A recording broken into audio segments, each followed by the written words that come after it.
सुना होगा जब अमेरिकियों ने पाकिस्तान के कहने पर यह कहा कि पाकिस्तान ने ऑपरेशन सिंदूर के दौरान उपयोग में लिए गए राफेल को मार गिराया था। डोनाल्ड ट्रंप को बाकायदा इसके पैसे पहुंचाए गए थे। न्यूयॉर्क टाइम्स की एक रिपोर्ट भी कहती है कि प्रमोशन के पैसे दिए गए थे।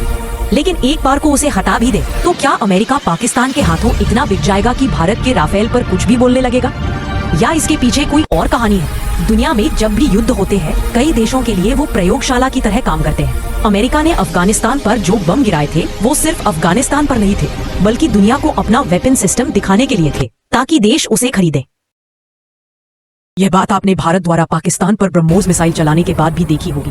कहा गया कि गलती से चल गई, लेकिन भारत को उसके बहुत खरीदार मिल गए। दुनिया में युद्धों के पीछे हथियार इंडस्ट्री की बड़ी भूमिका होती है। ये बात अब आप जियोपॉलिटिक्स देखते देखते समझ चुके हैं। हाल ही में आपने एक और खेल देखा होगा। अमेरिका अपने 5वीं पीढ़ी के फाइटर जेट F-35 को बेचने के लिए बेहद उतावला है। भारत भी डेमो के लिए F-35 भेजा गया था, लेकिन वह उड़ ही नहीं पाया। केरल टूरिज्म ने इसका मजाक उड़ाते हुए विज्ञापन तक डाल दिया कि F-35 को भी केरल पसंद है। एलन मस्क भी F-35 का मजाक उड़ाते। भारत को आने वाले समय में बहुत सारे नए फाइटर जेट खरीदने हैं। इसी वजह से दुनिया के सारे देश भारत पर अपनी अपनी मशीनें थोपने की कोशिश कर रहे हैं। अमेरिका चाहता है कि भारत F-35 खरीदे, लेकिन भारत देख रहा है कि F-35 सिर्फ ब्रांडिंग है या असल में दमदार भी है। इसी बीच आता है राफेल, जिसे 4.5 जनरेशन फाइटर जेट कहा जाता है, यानी 5th जनरेशन से बस थोड़ा नीचे।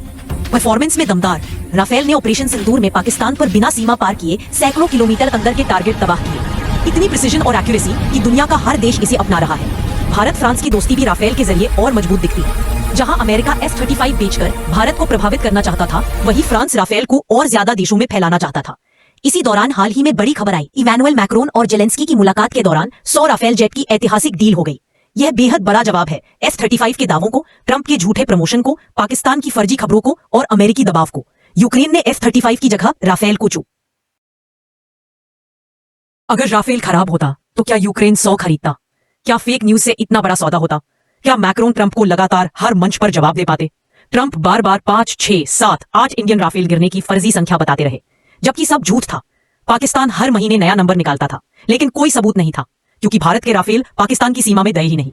पाकिस्तान झूठ बोलता रहा। F-35 को प्रमोट करने के लिए मैक्रोन इस पूरे मामले से बेहद चढ़े हुए थे। उन्होंने ट्रंप को कई बार इंटरनेशनल स्तर पर नीचा दिखाया। अब यूक्रेन की 100 राफेल डील ने ट्रंप की सारी मेहनत पर पानी फेर दिया। उधर F-35 गिरते रहने के वीडियो हाल ही में बहुत वायरल हुए। लैंडिंग पर ब्लास्ट, टेक ऑफ में खराबी, सब कुछ साफ दिखाता है कि F-35 जितना बताया जा रहा है उतना भरोसेमंद नहीं है। अमेरिका सऊदी अरब को F-35 बेचने की कोशिश कर रहा है, लेकिन फ्रांस पहले ही UAE को राफेल बेच चुका है। समय आने पर सऊदी को भी याद दिलाया जाएगा कि ये जेट छूते ही फट जाता है। अंतरराष्ट्रीय मंचों पर फ्रांस और ट्रंप की तकरार चलती ही रही। UN